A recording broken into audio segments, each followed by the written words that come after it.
Memória positiva. Por trás da vitória, teve a luta. Boa tarde, ouvintes da Rádio Aranãs. Está começando o quadro Memória Positiva, que vai ao ar todos os sábados na Rádio Aranãs, e você também pode assistir através do nosso canal no YouTube e também no Facebook. O nosso quadro tem um oferecimento de Moderna Construções Modulares e também um oferecimento de Petrojoia.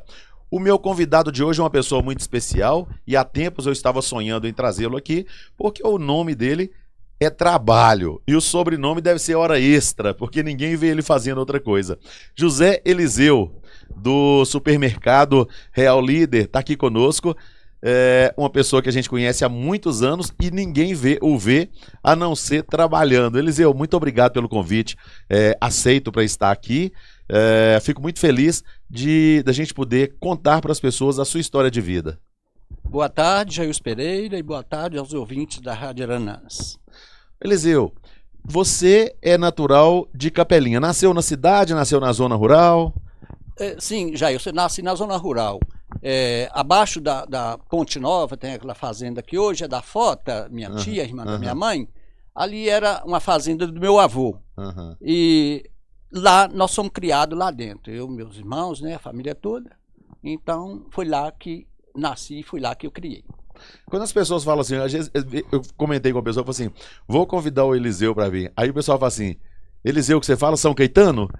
Isso é um apelido de infância? Foi. Esse apelido foi lá da Cesita, né? Quando entrei na Aperam, hoje não, antes era Cesita Energética. Quando eu fui trabalhar lá, eles me perguntavam de onde é aquele rapaz ali. Eles falaram assim, aquele rapaz é lá de São Caetano. E aí tinha uns companheiros lá e ficou como São Caetano, o apelido, né? E esse nunca mais saiu. Eliseu, você vem de uma família de quantos irmãos? Nós somos 6 irmãos, 2 mulheres e 4 homens. Tem eu, Valdir, né? O Paulo, que mora em Tamarandiba, o Edson, a do Carmo e a Mariluce. E como que foi a vida de infância, Eliseu? A vida de infância minha e também até dos meus irmãos foi uma vida muito assim, do trabalho, porque meu pai... Peraí, só um minutinho. Eu vou repetir. Eliseu, você evita encostar ele aqui, porque ele tá pegando um barulho. Não é porque ele tá pegando, pode ficar com ele bem solto, ele tá pegando um barulho quando ele encosta no botão. Aí você pode responder essa pergunta mesmo, como foi a vida da infância? Aí você pode só... Bom, Jailson, minha infância também é dos meus irmãos, né? Foi do trabalho, porque meu pai, ele adoeceu, ele sofreu na época, eles falavam constipação, né? Os médicos dão outro nome para esse problema que ele teve. Ele estava fazendo a torração de farinha, tomou chuva e sentiu, deu tipo isso aí mesmo, uma constipação. E aí ele adoeceu. Teve que fazer tratamento fora, e com isso ele teve que ir para Belo Horizonte. Ele ficou uns 2 anos em tratamento. Naquela época eu estudava aqui em Capelinha, estava cursando o ensino fundamental. Na época a gente falava, era primeira, 4ª série, né? Tava na 4ª série. Aí finalizou, foi no final do ano que aconteceu isso com ele, finalizou o curso da 4ª série e eu tive que voltar para a roça para ajudar a minha mãe, porque eu, o mais velho, né? Fui para ajudar minha mãe e meu pai em tratamento. Bom, aí a infância foi no trabalho. No trabalho. Eu fiquei sabendo uma história nessa coisa do seu pai, que seu pai tinha um problema na perna, até uma dificuldade de locomoção, e que era uma pessoa que trabalhava muito. Que ele teria, ao estar mexendo, fazendo farinha ali, que em uma das ocasiões, ele acabou fazendo uma confusão ali, acabou joelhando em cima de uma pedra quente, e isso teria, de certa forma, afetado os joelhos dele, como se tivesse cozinhado ali as articulações do joelho dele, e que isso prejudicou muito essa locomoção, essa mobilidade dele. Procede essa informação? Não, de modo algum. Mas ele tinha algum problema na perna? Tinha. Ele estava torrando a farinha. Na verdade, naquela época, produzia-se na roça tudo para subsistência, né? A farinha, a rapadura, o tocinho, tudo era da subsistência. Pouco comprava no mercado na cidade. Ele sempre fabricava farinha, tanto para vender para aquelas pessoas que iam trabalhar para ele, porque naquela época era a base de comércio, era barganha, não era dinheiro, praticamente não existia dinheiro. O que você produzia, você trocava, o outro barganhava. Trocava em serviço com aquelas pessoas ali da região, né, que trabalhavam lá com ele. Ele tinha fábrica de rapadura. Na época, a economia que predominava na região era a fábrica de rapadura e algumas fábricas de cachaça artesanal, mas o básico mesmo era a fábrica de rapadura, e ele tinha a fábrica de rapadura. Aí ele também fabricava farinha para poder, tudo isso para poder, para ter o comércio, além das despesas para criar a família e ter para o comércio dele, né, que era a barganha com as pessoas que iam trabalhar. Bom, aí ele estava preparando a farinha, a senhora que ia torrar a farinha para ele não pôde ir no dia, aí ele, para não perder aquela massa da mandioca, ele foi torrar a farinha. E esse dia estava garoando, e a perna que ele estava encostado no forno com alta caloria, vinha aquela garoa, esse forno era construído debaixo da casa de engenho, onde é que fabricava a rapadura. Aí vinha aquela garoa e ele estava tomando aquela garoa. Ali deu que os médicos chamavam de abscesso frio, que foi a constipação. Sim. Essa constipação, na perna que estava encostada no forno, deu um aquecimento tão forte que secou o líquido da junta da perna dele. Sim. E aí ele deu uma febre tão forte nele que ele entrou em coma. Naquela época a medicina muito fraca, em Capelinha, o único médico que tinha em Capelinha, que se foi nos anos 70, em 1970, só tinha Dr. Hilton. Aí trouxeram ele em coma para cá, carregou ele uma distância grande numa cama, até que chegar onde é que tinha o jipe do Zé Rocha. O Zé Rocha é o pai do Dalmin, dentista, né? Sim, sim. Aí levaram ele até no jipe e trouxeram ele para cá, aí para fazer esse tratamento com o Dr. Hilton. Aí fez o tratamento, cortou a febre, ele voltou normal, mas a perna começou secando o líquido que tem, o líquido lá na junta, né? Aí onde que ele veio a ter esse problema, sentindo muita dor e tal, ficou de cama.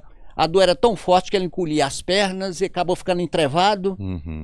Aí quando chegou uma certa época que essa dor começou a cessar, eles levaram ele para Belo Horizonte para fazer um tratamento lá na Santa Casa. Conseguiram a vaga na Santa Casa através do Fundo Rural, e lá ele fez o tratamento. Teve que operar a perna dele, tirar a junta, ligar a perna com platina, tirou 2 centímetros, portanto ele tinha que usar a bota com 2 centímetros de salto, e ligou a perna dele com platina.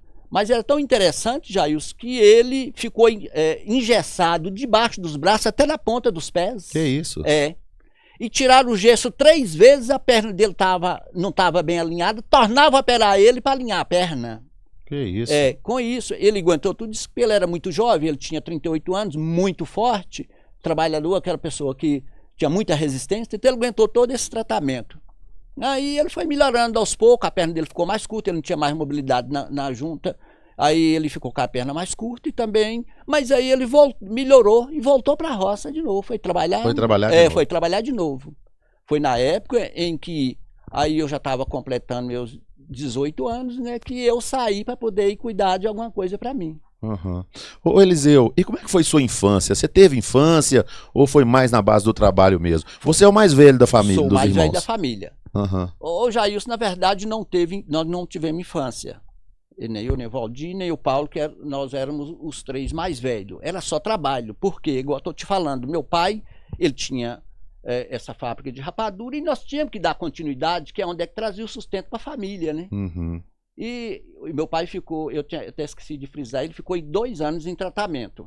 Então nós tínhamos que cuidar. Vocês que seguraram isso? Nós seguramos. Olha a idade que a gente tinha, 11 anos de idade. E os outros mais novos. Teve que ter essa responsabilidade, com 11 anos teve que assumir isso. Quando meu pai adoeceu, o irmão da minha mãe, que mora lá na Ponte Nova, o Zito, ele foi morar junto com a minha mãe para dar uma ajuda para ela, né? Que nós, muito pequeno, ele foi dar essa ajuda lá. Mas, querendo ou não, a responsabilidade foi passando para nós. E para mim, que era o mais velho, né? Que passou a liderar toda essa responsabilidade. Aí nós tínhamos tinha a fábrica de rapadura, não podia parar, que é onde que trazia sustento. E o mais interessante diante de tudo isso aí é porque nós tínhamos que fazer o comércio da rapadura. Nós tínhamos que trazer para Capelinha, ou levar lá para o contrato, isso tudo no período da infância. Uhum. Aí nós levávamos para o contrato nos burros, meu tio formava, fazia as cargas nos burros, eram 2, às vezes 3 burros, para trazer a carga. Cada burro trazia uma carga de 40 rapaduras, né, que era a carga na época. E aí a gente vendia mais lá no contrato. O que nós já era comerciante desde aquela época, com 11 anos de idade. Porque nós vendia a rapadura e comprava o arroz com casca, porque nossa região não produzia. E naquela época não tinha supermercado, não é igual hoje, tinha as vendas, né? Uhum. Aí, na nossa região que não produzia arroz, aí nós vendíamos, com 12 anos, nós vendíamos a rapadura e comprava o arroz com casca. Quem comprava a rapadura na nossa mão tinha que tirar a carga. Eu e o Valdir escorava a bolsa de rapadura de um lado e quem comprava tirava do... E assim fazia. Vocês não aguentavam nem fazer isso? Nada, de modo algum. Ele tinha 10 anos, 10 anos e meio e eu com 12. Uhum. Aí, bom, e nós formava aquela carga. E longe, que da Ponte Nova, lá na fazenda que a gente foi criada, abaixo da Ponte Nova, 3 quilômetros, no contrato, é tão longe que eu nem acredito que nós fazia isso. E era tudo chapada, ali na Cruz Grande. A Cesita ainda não tinha desmatado, era repassado naquele chapadão. Aí a gente chegava lá. Eu lembro que um dos comerciantes que me comprava lá era Sebastião Malheiro, pai do Délio Malheiro. Pai do Délio Malheiro, conheci. Fiz muito negócio com ele. Ele comprava, já conhecia a nossa vida, né? Ele comprava rapadura, nos vendia o arroz, carregava os burros para nós. Ali nós saíamos 6 horas da manhã, o meu tio Zito arrumava as cargas, nós saíamos 6 horas da manhã, minha mãe preparava um lanche reforçado de ovo com farinha de mandioca, né? Torresmo, aí nós enchia bem a barriga e vazava. Aí lá, depois que nós fazia a venda da rapadura e comprava o arroz, arrumava tudo, nós tomávamos um café com pão, comia aqueles pãozinhos de doce lá, né? Sim. Tinha a padaria lá, a padaria do Dodô. Ele também, às vezes, comprava rapadura na nossa mão. Aí nós montávamos nos burros, os burros já vinham vazios, já não vinha com aquele peso tão grande quanto tinha levado, né? Aí chegava em casa já quase à noite. Isso era 2, 3 vezes ao mês.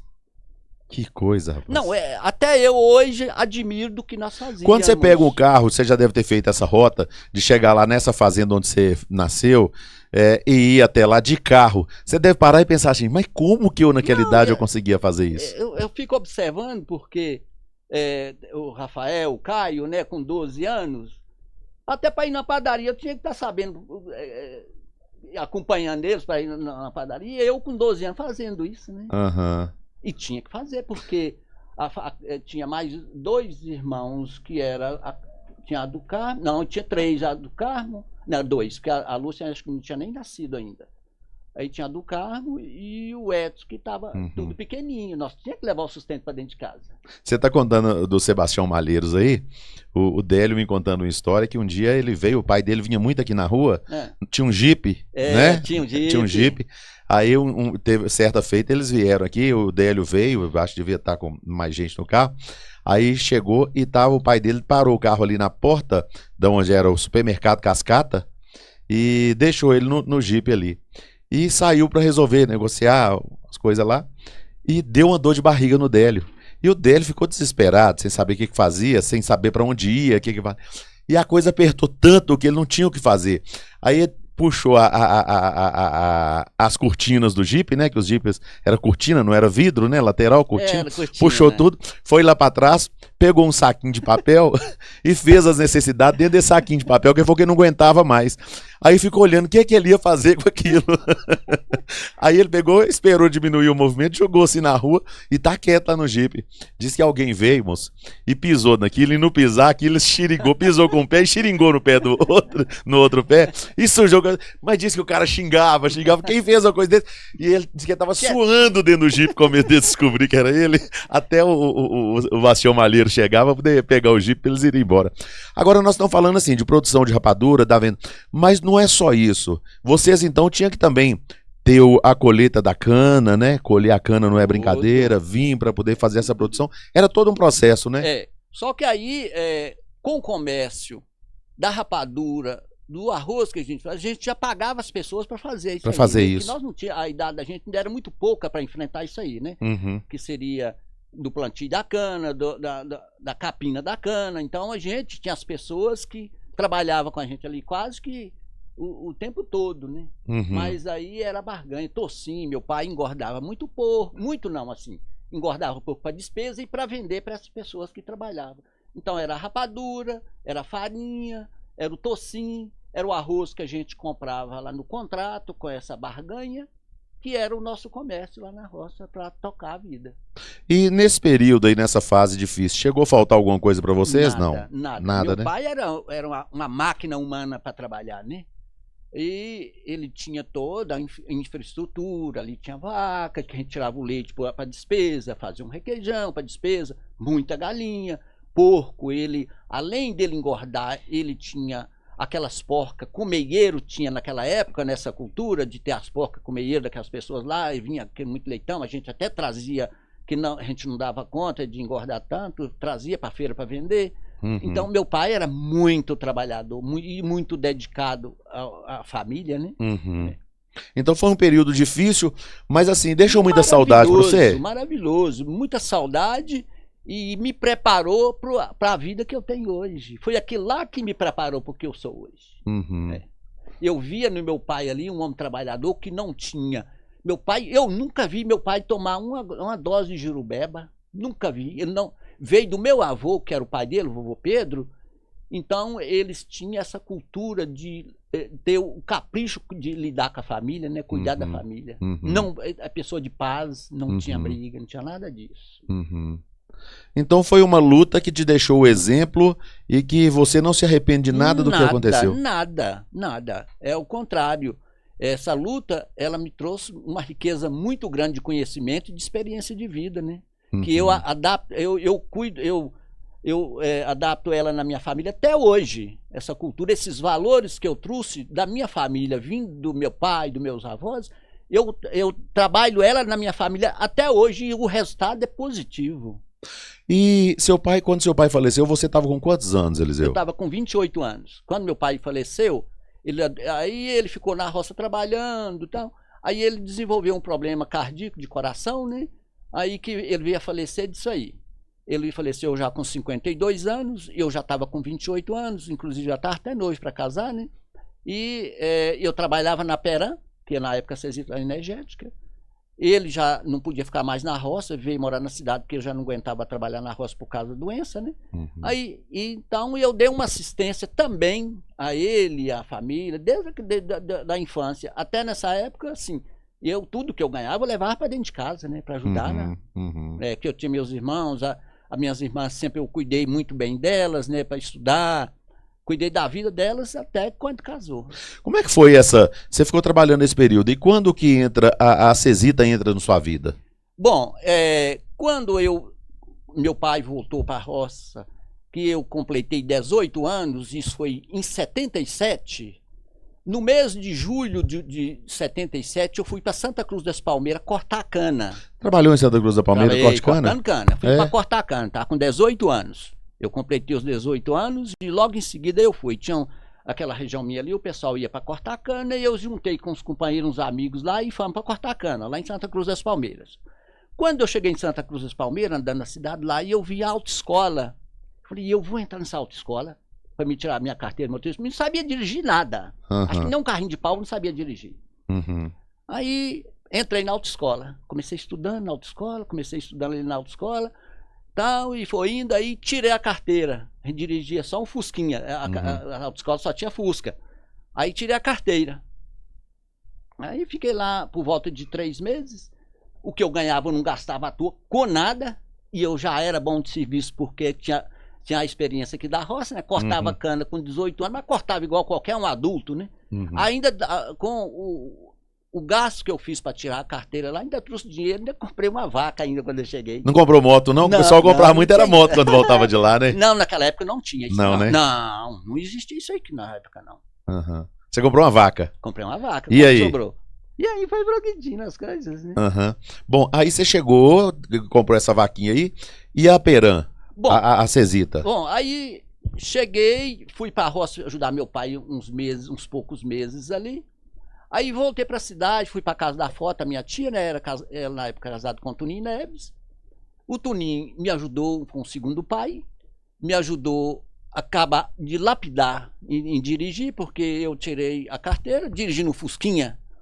Aí fui para lá, para o posto Capelinense, ali eu ajudava os afazeres de tudo, ali eu estava presente ajudando. Aí ele sempre estava mandando eu dirigir um Jeep, aquelas picape F75 da Ford, né? Comprou uma picape daquela e me entregou ela para mim fazer o serviço para ele e aprender a dirigir. Quando eu estava bem lapidado já para dirigir, ele arrumou um serviço para mim lá na Fazenda São Mateus. A Fazenda São Mateus estava no período da implantação do café, estava fazendo o desmate, né? Isso mais ou menos em 78, meados de 78 para final de 78. O Miguel Português era o gerente, o Toninho era muito amigo dele, conseguiu a vaga para mim, para trabalhar lá num Chevrolet, a gasolina nos anos 60. Aí fui trabalhar com esse Chevrolet, puxar terra para os viveiros, para fazer viveiro de muda de eucalipto. Quando eu fiquei lá, estava lá, já tinha uns 7 meses que eu estava lá, surgiu, fiquei sabendo que a Cesita ia abrir um edital para contratar motorista. Falei, vou lá.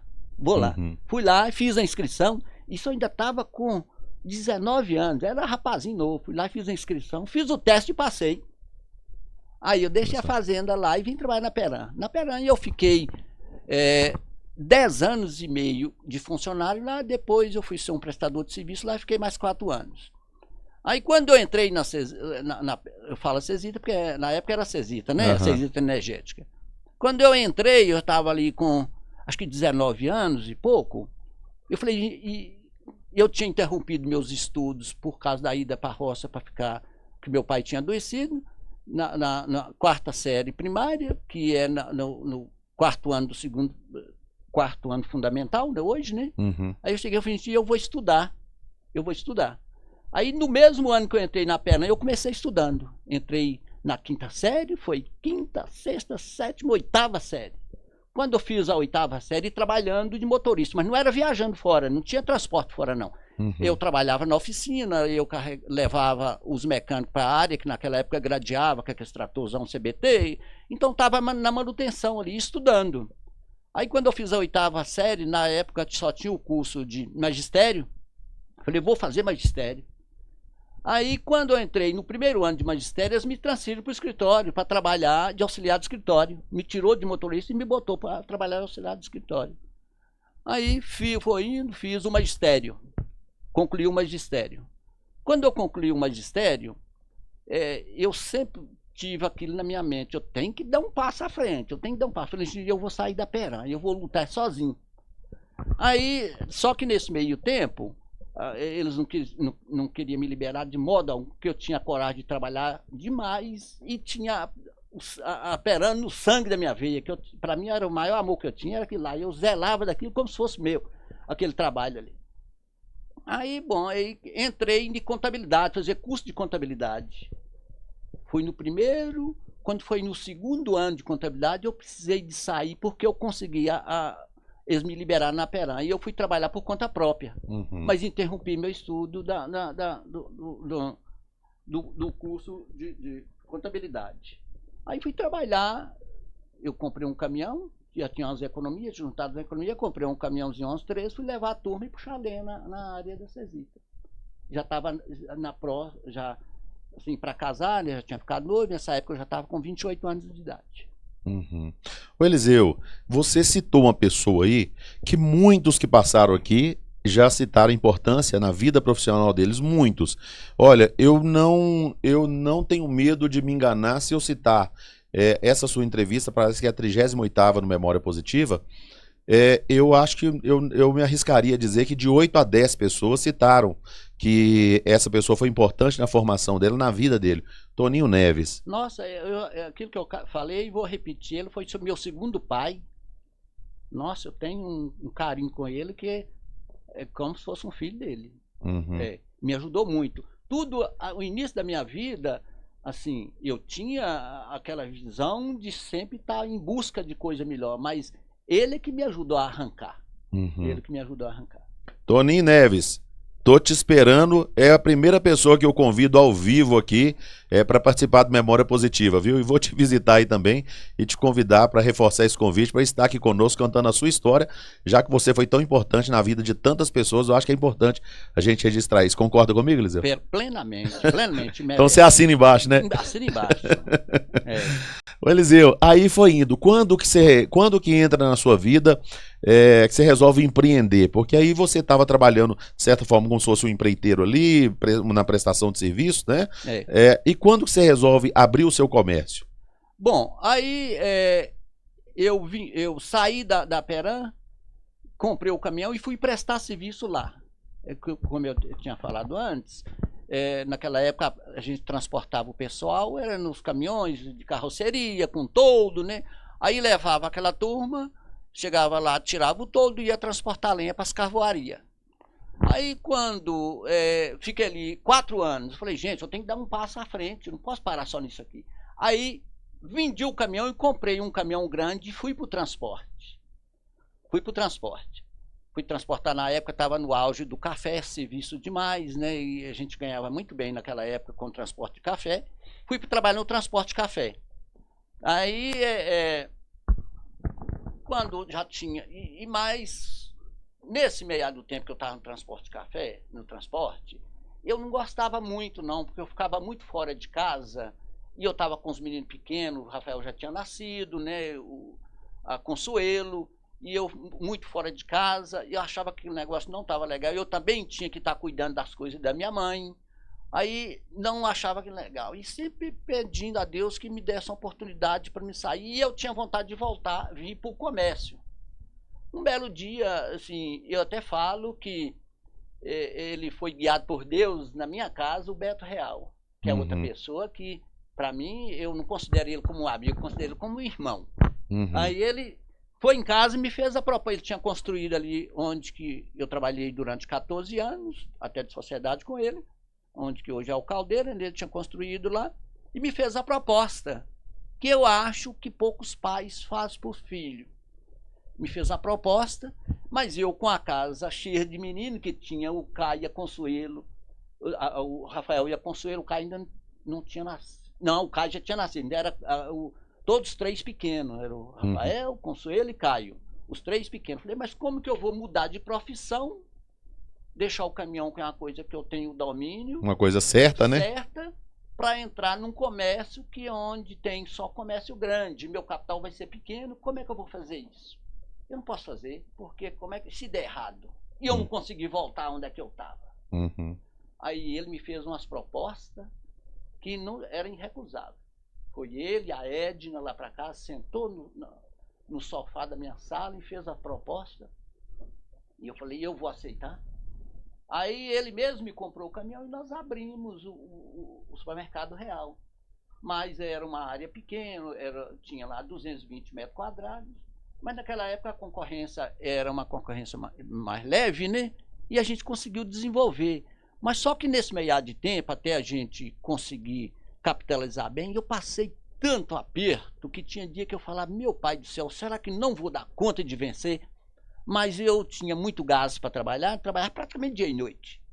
Quando eu fechava o supermercado, eu ia para o depósito. Naquela época a gente ainda pesava arroz, aquele arroz quebradinho, açúcar. Eu ia quase era no tempo da granel, né? Era, quase amanhecia o dia pesando aquilo lá. E foi trabalho, a Celinha do meu lado me ajudando, né? Porque tudo isso aconteceu depois do casamento, porque ela nunca me saiu do meu lado me ajudando e nunca opôs as minhas decisões.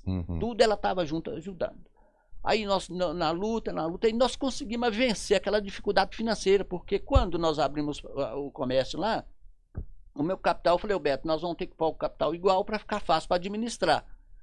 Ele tinha condição boa, mas a minha era restrita, né? Então eu botei aquele capital pequeno que deu para nós montar, encher as prateleiras, compramos toda a mobília de lá usada, que da época do supermercado Cascata, compramos toda a mobília usada e montamos ali, deu para encher as prateleiras, mas não tinha capital de giro. E como tinha a venda a prazo, né, era uma cultura daquela época muito grande, muito forte da venda a prazo, eu tinha que ter outro capital. E eu não tinha, foi onde é que o aperto vinha. Mas eu não podia buscar ajuda para o Beto, porque Senão, depois ficava mais difícil da gente administrar. E Uhum. sofri pra caramba algum tempo. Mas depois a coisa começou arrancando, o trabalho era muito, a gente vigiava muitas coisas para o gasto da gente, o financeiro, e eu conseguia vencer. Uhum. Aí foi a crescer, né? Uhum. Aí de repente nós precisamos de aumentar uma área que era de 220 metros. Quando nós começamos, nós conseguimos aumentar lá a construção, chegou ela a 360 metros, e foi só crescendo, né? Que bacana. Ô, gente, nós vamos a um rápido intervalo comercial e voltamos já já. Memória positiva. Eu quero falar para você da Petrojoia, uma empresa que chegou para facilitar sua vida. Se você tem sua fazenda ou uma empresa que tenha frota de veículos e quer ter maior controle de consumo e economia no abastecimento, Petrojoia. Você vai ser o dono do seu próprio tanque, verdade. Você vai ter uma estação de abastecimento de diesel na sua fazenda ou na sua empresa. É mais economia para você. Tá na tela aí, ligue 0800 543 0800 e conheça a Petrojoia.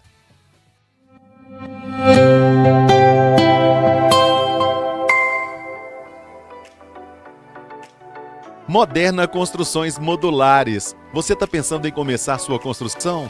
Já imaginou sua casa estar em ponto de acabamento em apenas 7 dias? E muros em até 3 dias? É isso que a Moderna propõe fazer para você, facilitar sua vida com agilidade, economia de materiais, porque evita desperdício e também de mão de obra. Tá muito difícil, não tá?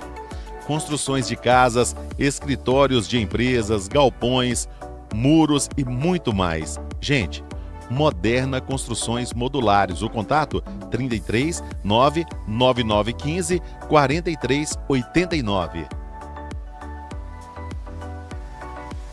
Bom, estamos de volta então com o quadro Memória Positiva. Nosso entrevistado de hoje é o José Eliseu do Real Líder. O Eliseu, aí você foi ampliando e entrou de vez no ramo de supermercado, teve esse crescimento. É um ramo difícil de trabalhar, né, Eliseu?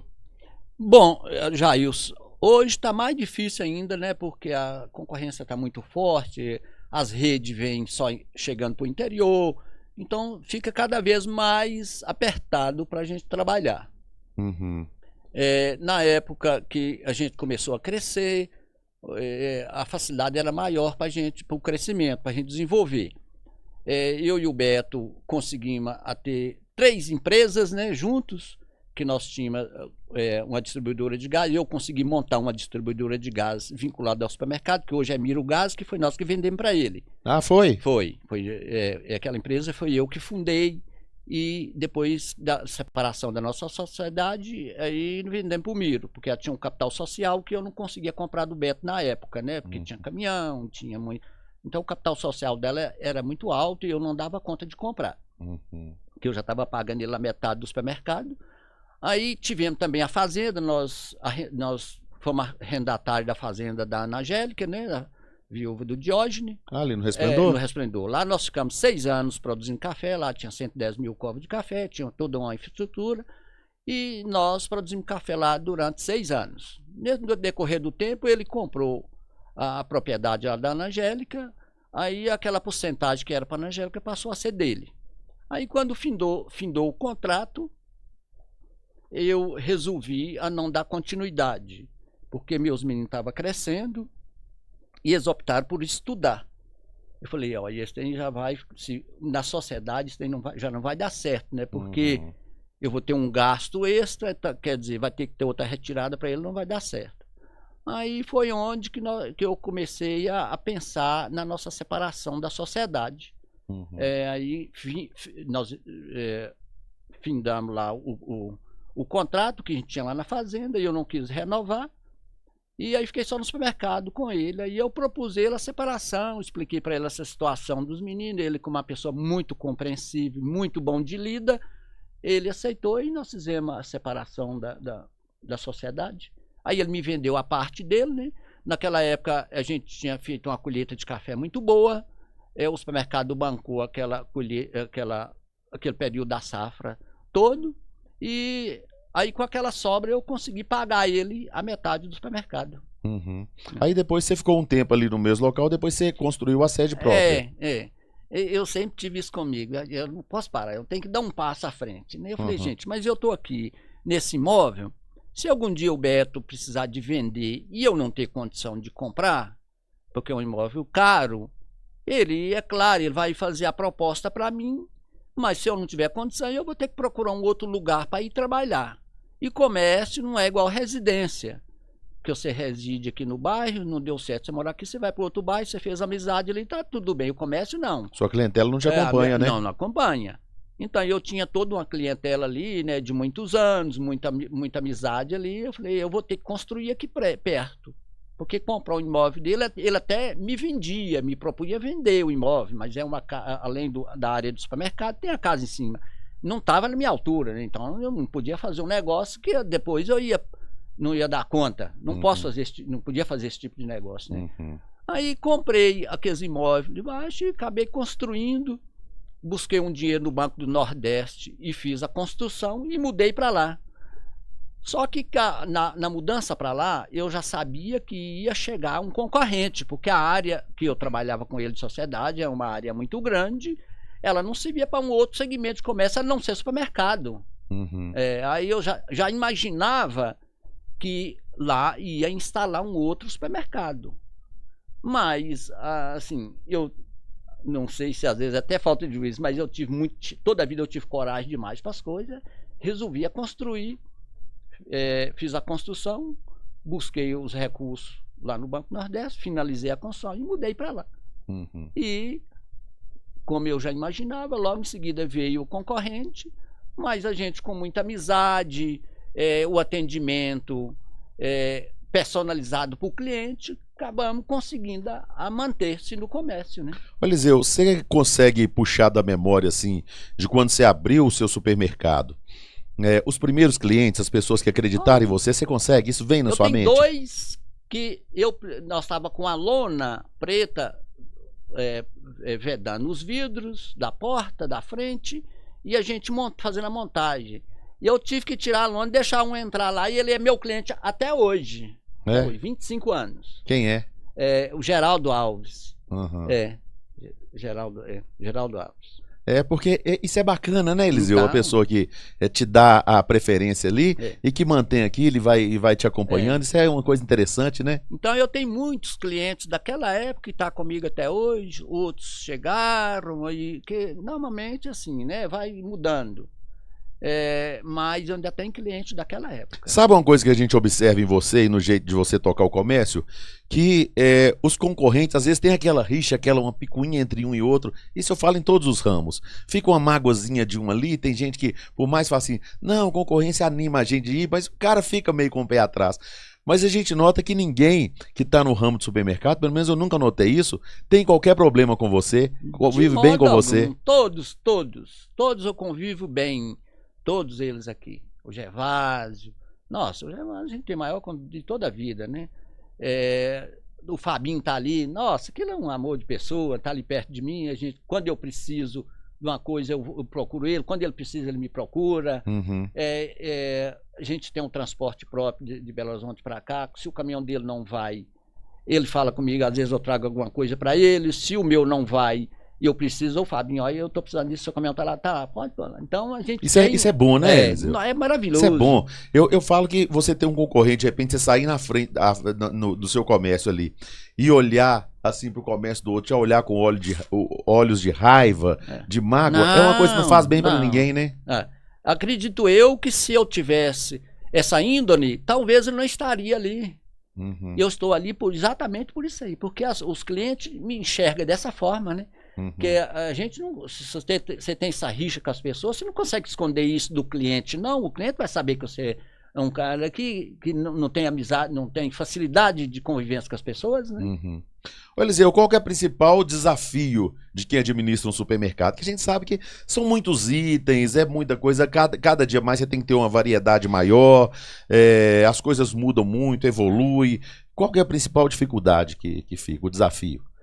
Ô Jailson, eu falaria com você que são duas coisas básicas. Uma é o financeiro. E outra é a inovação, tentar acompanhar as mudanças das coisas, né? Você não pode estagnar, porque todo dia tem uma inovação de alguma coisa. Então você tem que estar sempre acompanhando. E eu até falo assim que a gente, quando chega na idade que eu já estou, a gente às vezes não tem aquele pique de acompanhar isso mais. Eu falo que o comércio, hoje, quase que para o jovem, ele se deslancha melhor nesse sentido. Porque a gente tem que estar sempre acompanhando e mudando, inovando. E o outro é o cuidado com o financeiro. O cuidado com o financeiro é ponto básico. Ponto básico. Eliseu, eu converso com muitos donos de supermercados e eles falam: é muito alto, você já tem que trabalhar com uma margem de perda por furtos que acontecem no supermercado. Acontece muito no seu também? Acontece, isso aí acontece desde o pequeno até as redes de supermercado, acontece furtos. Mas assim, eu não vou falar que é com muita frequência, não. Sempre aconteceu, mas não é algo assim assustador que desanima a gente, não.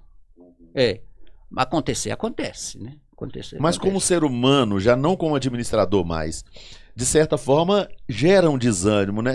Vamos supor, você chegar ali e ter que abordar alguém que está furtando dentro do seu supermercado. Porque às vezes a pessoa tem aquela coisa assim, tem gente que fala assim, uma pessoa que rouba na ação, ele não fica preso. Mas quem rouba ali uma lata de sardinha, quem rouba uma coisa pequena ali e tal, é furto, é roubo, tudo é da mesma forma, não deixa de ser. Mas muitas vezes o coração humano seu, de uma pessoa que já passou dificuldade, deve de certa forma vir aquele pensamento assim, ó, será que é por necessidade? Porque tem o furto por safadeza e tem o por necessidade. Será que é porque está faltando? Vem isso na sua cabeça? Não, eu acredito que qualquer pessoa que furta está na safadeza. Que necessidade, o cidadão vai lá e pede, né? Uhum. Se ele pede, é diferente do que ele vai furtar por necessidade. Se furta por necessidade, é safadeza. Para mim não é por necessidade, é por safadeza. Mas a gente do comércio já tem isso em mente. A gente já tem que ter isso em mente, que isso acontece no pequeno. Você já abordou muito? Já encontrou vários.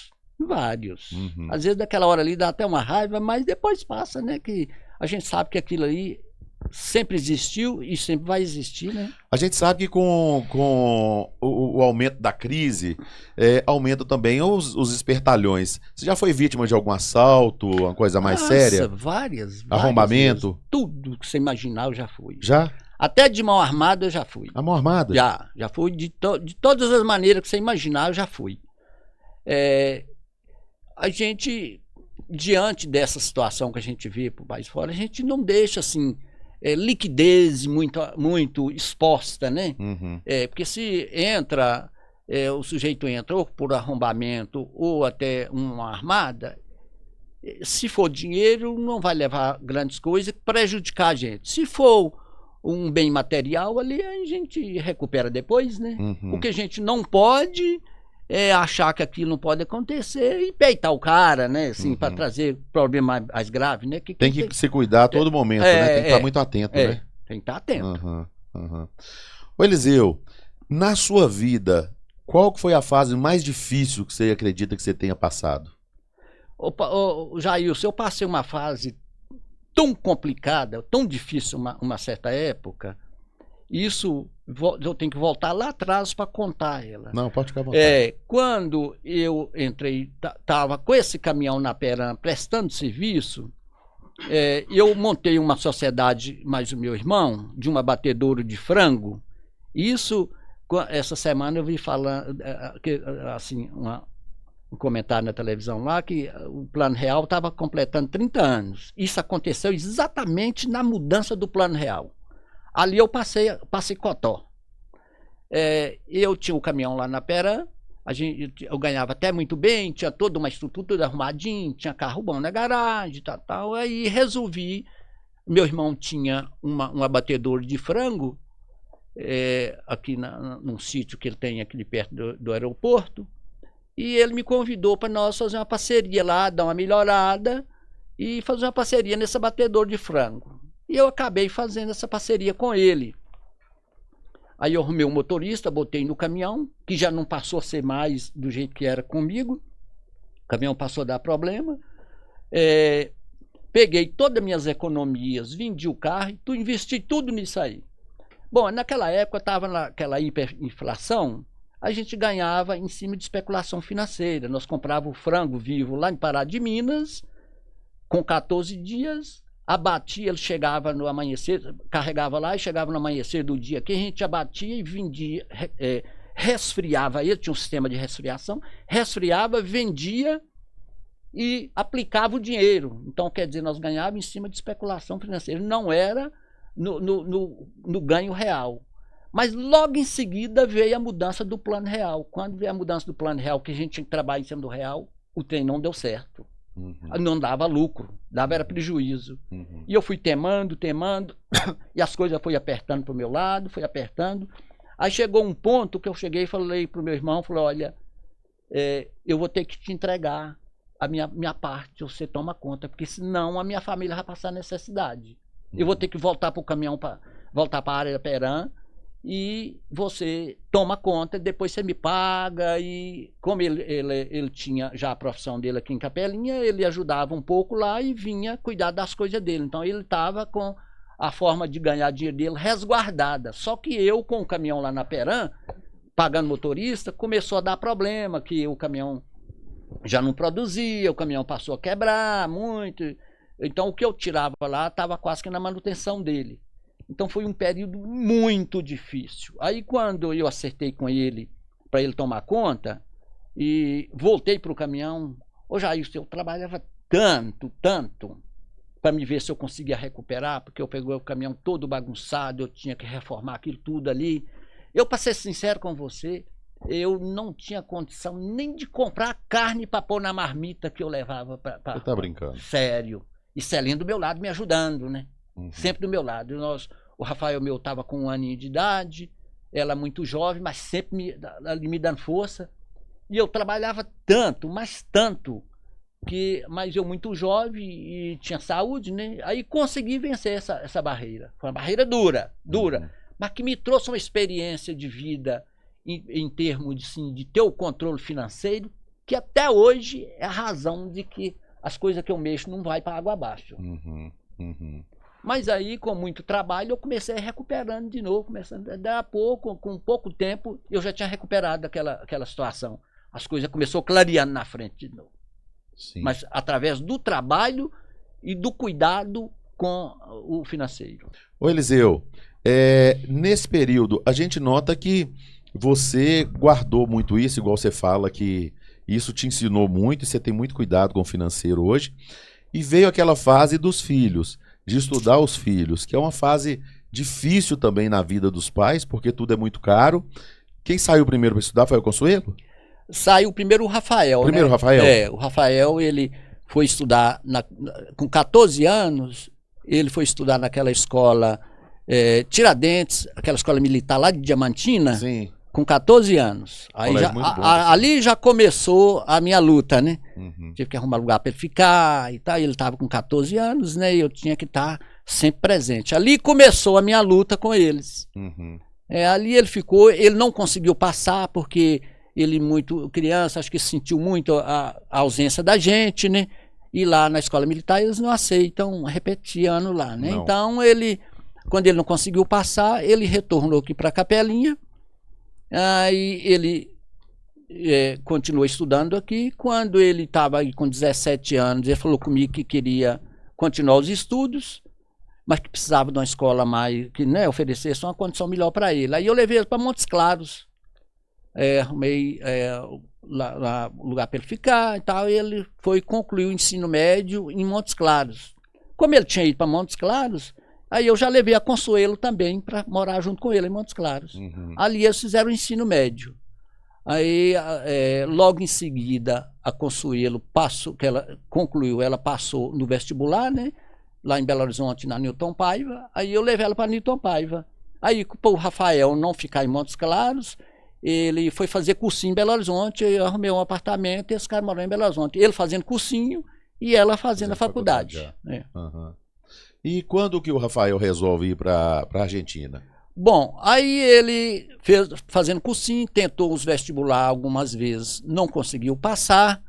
Aí surgiu a oportunidade dele ir para a Argentina, até com o Leonardo, né? Tinha um instituto lá de São Paulo, o SPED, ele fazia a seleção aqui no Brasil e levava essas pessoas, esses estudantes lá para Buenos Aires, né? Aí ele se ingressou e conseguiu passar na prova e foi para lá. Lá ele sentiu muita dificuldade porque estudar medicina num outro idioma, né? E lá eles não dão colher de chá. Não quer dizer que foi do Brasil, que não consegue bem dominar o idioma, que eles afrouxam, não. Não, lá o ensino lá é violento. Uhum. Aí ele ficou, teve muita dificuldade, mas também deu ele uma experiência de vida muito boa, né? E teve esse episódio aí da pandemia, que eles tiveram que vir, mas tudo aquilo ali, eu falo assim que não foi tempo desperdiçado, não. Foi tempo de muita experiência, de muita maturidade para ele. Quando eu levei ele lá, na época eu levei, tive que ir com ele para arrumar os lugares para ficar, né? O Leonardo ajudando a gente lá, porque eu não sabia nem falar, claro, não sabia falar a língua deles lá. O Leonardo já estava lá, o Leonardo ajudou a gente a arrumar a moradia para ele, arrumou tudo, conseguiu arrumar tudo. Aí vim embora e deixei ele na faculdade lá. Mas eu vi que lá o ensino era muito bom. Aí cheguei, o Caio estava fazendo o ensino médio em Belo Horizonte, fazendo companhia com a Consuelo.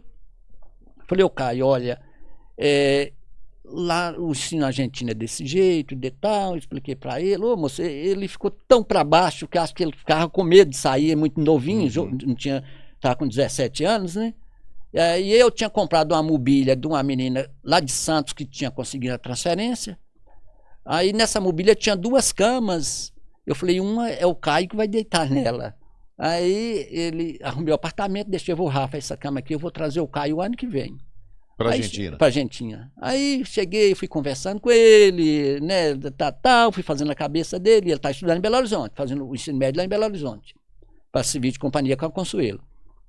Aí, como foi no ano seguinte, nós preparamos uma prova, ele preparou para fazer a prova para seleção, né? Aí já levei no Montes Claros, tinha a prova lá em Montes Claros, levei e ele passou na prova e levei ele para lá. Aí os dois ficaram juntos. Uhum. Aí veio a pandemia, deu um atraso muito grande para eles, que eles perderam quase 1 ano e meio, porque eles estavam na faculdade lá, que era subsidiada pelo governo. Ele mandou repatriar os alunos, né, por causa da pandemia. Aí eles perderam 1 ano e meio. Aí logo em seguida, que passou a pandemia, que abriu as fronteiras, eles voltaram. Mas quando eles voltaram, eles já voltaram com a intenção de fazer a prova de transferência aqui para o Brasil. E fizeram a prova e passaram. Aí um passou, passou, o Rafael primeiro fez, né, passou em Angra dos Reis, no estado do Rio. E no semestre seguinte o Caio fez e passou lá para Jaraguá do Sul, Santa Catarina. Aí já estão lá, já quase concluindo o curso. Estão muito bem, né? Estão muito bem. Eles trouxeram uma base muito boa da Argentina, chegaram aqui, lidera as notas lá da faculdade, então eles estão nadando de braçada. Né? Eliseu, quando eu convidei você falou assim, ô Jailson, eu tô achando que não é hora ainda, porque eu ainda tenho uma tarefa a ser concluída, que é a formatura, é o diploma dos meus filhos. Mas eu sei que você passou para ele um diploma, que é o diploma que você recebeu do seu pai também, que é um diploma até muito mais importante do que esse que eles vão pegar na faculdade, que é o diploma da vida. Dos valores que você passou para ele, por ele se tornar uma pessoa de bem e vir seguindo essa linhagem que você herdou do seu pai e que você passou para eles, pessoas com retidão de caráter, e esse é um diploma muito importante na vida. Muito importante. E assim, eu tenho que agradecer eles, né, porque eles são uns rapazes muito bons, uns filhos que nunca me trouxe problema, são obedientes, né, que a família onde os filhos é obediente ao pai, nada dá errado, Jailson. Eu posso dizer a você que na minha família lá, né, veio do Rafael, da Consuelo, do Caio, nada dá errado, porque são obedientes. Então eu tenho até que agradecer muito a eles por esse dom que eles têm. A gente tem muito diálogo, nós não temos desavença, não existe isso na minha casa, nem com Celinho, nem com ninguém.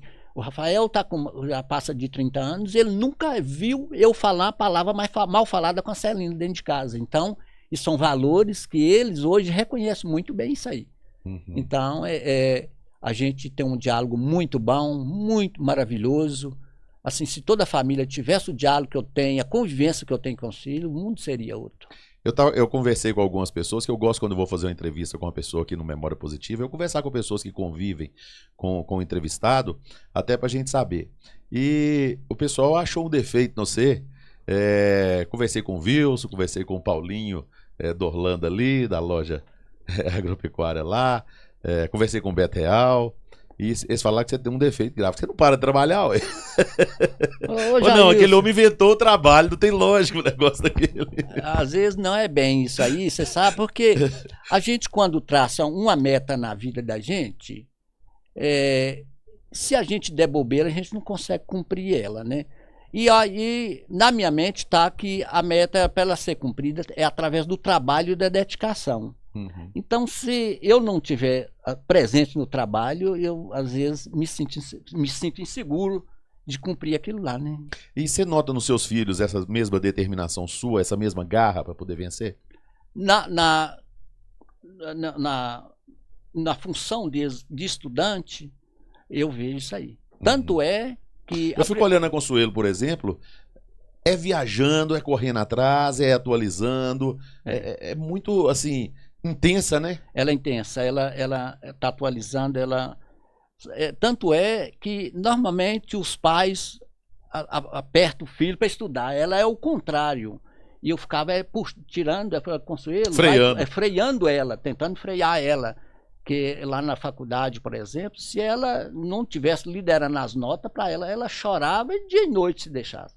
Então chegou ao ponto de a Celinha precisar de 2 vezes em Belo Horizonte, porque ela entrava em estresse, porque às vezes não tinha alcançado aquele objetivo que ela queria.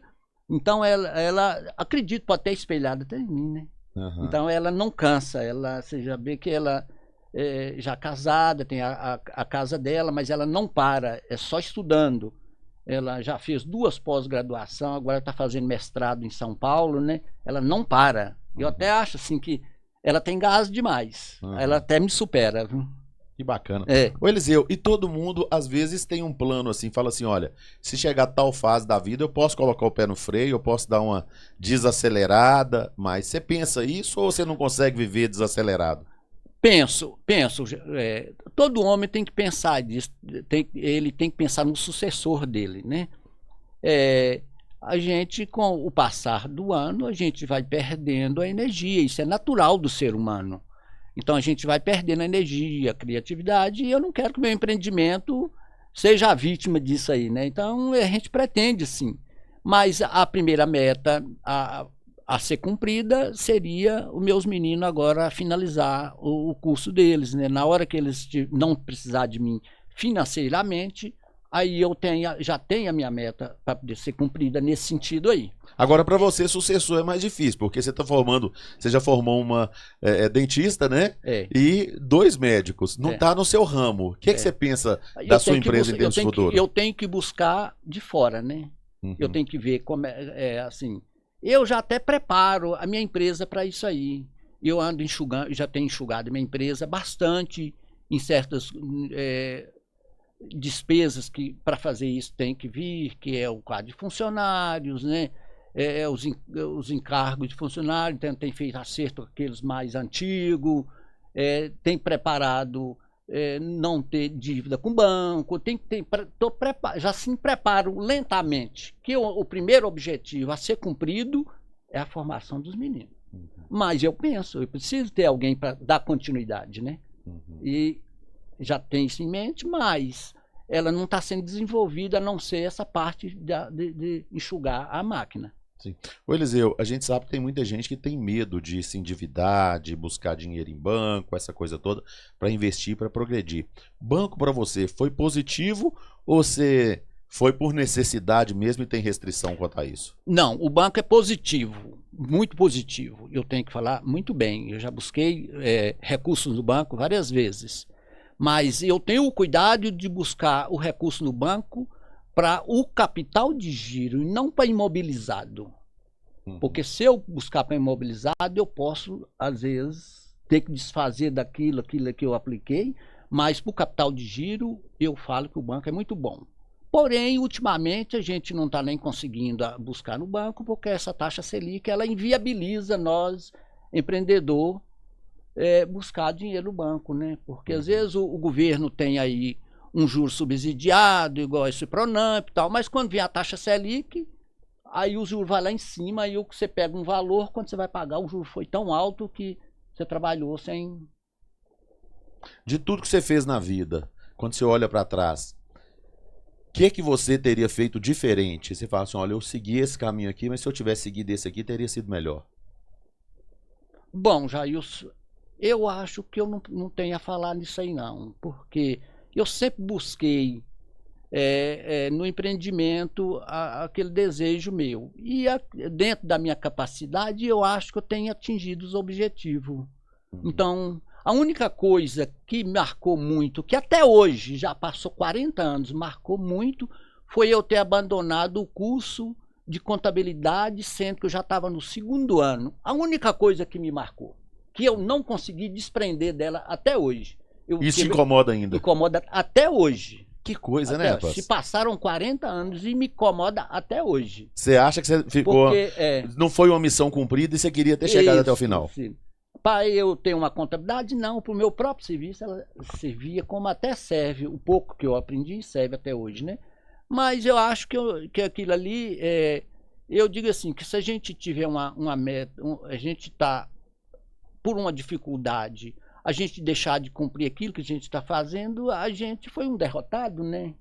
Deixou a dificuldade vencer a gente. Então, eu acho que porque eu estava trabalhando muito naquela época, na área da CESIT já de terceiro, que eu trabalhava muito e tinha que estudar e chegar 10 horas da noite, 11 horas, tinha que estudar ainda, tal, eu achei que estava pesado, mas não pode pensar dessa forma, né? Eliseu, tem gente que não gosta de jeito nenhum de se envolver com parentes na administração de uma empresa. Porque fala que corre o risco de repente, qualquer coisa que acontecer ali na empresa, chegar em casa e afetar até o relacionamento. Qual que é o seu pensamento sobre isso? Vocês conseguiram, você e a Celina, conseguiram conciliar isso bem, de forma que um estresse que tem no trabalho não chegue em casa? Ô Jailson, é até interessante essa pergunta sua aí, porque ela trabalha na sala ligada na minha, né? E já são 25 anos junto ali. A gente, às vezes, tem alguma divergência, né, alguma tomada de decisão, mas nós nunca tivemos problema, de modo algum que você imaginar. Nunca, nunca, nunca. É até interessante agora, porque eu tenho uma propriedade rural aqui, até de arrendamento. Quando dá no final de semana, ela gosta de ir para lá, na sexta-feira à tarde, ou então no sábado de manhã. Eu sinto muita falta dela naquele período ali, até no domingo. Então, sem ela, eu não estaria onde eu estou. Porque ela é meu braço direito. Sem ela, nada disso que eu estou te contando aqui, talvez não tinha acontecido. Porque ela está do meu lado, ela assim, me ajuda em tudo, não me trava das minhas decisões, em nada, e está do meu lado o tempo todo, né? O tempo todo. E essa luta que está hoje de quem trabalha, de quem empreende, de contratar mão de obra, você também passa por isso? Nossa, e muito complicado, e muito difícil. Tá passando todos os dias, às vezes, hoje, por exemplo, se eu conseguisse 2 funcionárias que eu estou precisando lá, eu contratava ela imediatamente e a gente não está conseguindo, não. Todo mundo está querendo essas 2 aí hoje. Eu busquei fui lá na SEAC buscar uns currículos, eu vi lá currículo antigo, nem deixando currículo mais, eles estão. Eu comecei o quadro balcão de empregos aqui, eu praticamente não estou fazendo mais, porque é o seguinte... Você anuncia, a pessoa está procurando emprego. Aí você anuncia aqui. Aí conseguiu. Aí o pessoal, o empregador corre e vem aqui. Já você tem currículo aí? Tem. Aí eu coloco aquela fila de currículo ali para a pessoa fotografar para poder contratar. Aí quando a pessoa chega lá e fala assim: ó, eu quero emprego, mas eu não quero assinar minha carteira, não. Eu estou recebendo um benefício, eu estou recebendo um auxílio, eu estou recebendo isso e tal, tal. E qual patrão que quer contratar alguém, colocar dentro da empresa e não assinar carteira para tomar uma multa lá? Não pode, entendeu? De modo algum. Então ficou uma coisa inviável. Eu fiz de forma para ajudar, mas eu notei que estava tumultuando para as pessoas, que a pessoa tinha de vir aqui, aquele trabalho de vir aqui, buscar o currículo, eu chegava, não, eu não quero assinar minha carteira, não. Então Não vai ter um aí emprego? o empregador que aceitar uma proposta do funcionário que está querendo serviço, ele está correndo um seríssimo risco, né? Que ele vai estar Eu falo que fraudando o poderia ser o governo, né? seguinte, olha, vem cá, você quer trabalhar aqui, não quer que eu assine a carteira, não. Eu não quero não, então beleza. Assina esse termo de compromisso. Podia ter valor, não tem valor jurídico isso. Não tem. Assina esse documento aqui de que você que está recusando assinar a carteira. Porque na hora que vier a multa aqui para mim aqui, que vier o pessoal da fiscalização aqui, eu vou mandar atrás de você e você que vai responder por ela. Então, é uma coisa que não tem sentido. Não, mas isso aí, a lei não permite. Não permite isso, não. Não permite. Penaliza você. A penalidade vem da mesma forma. Ou você assina a carteira ou você não contrata. Não contrata. Né? Você contratar a pessoa que está recebendo um seguro-desemprego, ele não quer assinar a carteira porque está recebendo. Você está lesando o governo e aí o problema vem logo em seguida. O governo pode dar prejuízo na gente. A gente não pode não, né? De modo algum. Ô Eliseu, eu quero te agradecer imensamente por ter atendido o nosso convite para estar aqui. Nós aprendemos muito com você. Isso é uma entrevista que as pessoas vão poder acessar as redes sociais da rádio daqui 5 anos, 10 anos, 20 anos e vão conhecer uma pessoa que deixou um legado, deixou um exemplo de trabalho, de honestidade, de zelo. E isso é muito importante. E assim, eu tenho muito orgulho de ter conhecido você ao longo dos anos aí. Nós já nos conhecemos há muito tempo. E pra gente é uma alegria muito grande conviver com uma pessoa com a sua pureza e, acima de tudo, com a sua garra e a sua dedicação. Isso a gente aprende muito. Obrigado, Jailson, por tudo. Obrigado mesmo. Tá aí, gente. Falei com o José Eliseu. Eliseu do Real Líder, no oferecimento sempre de Petrojoia e também de Moderna Construções Modulares. O quadro Memória Positiva volta no próximo sábado às 2h20 aqui na Rádio Aranãs e também em nossas redes sociais. Repórter Jailson Pereira para a Rádio Aranãs. Memória Positiva. Por trás da vitória, teve a luta.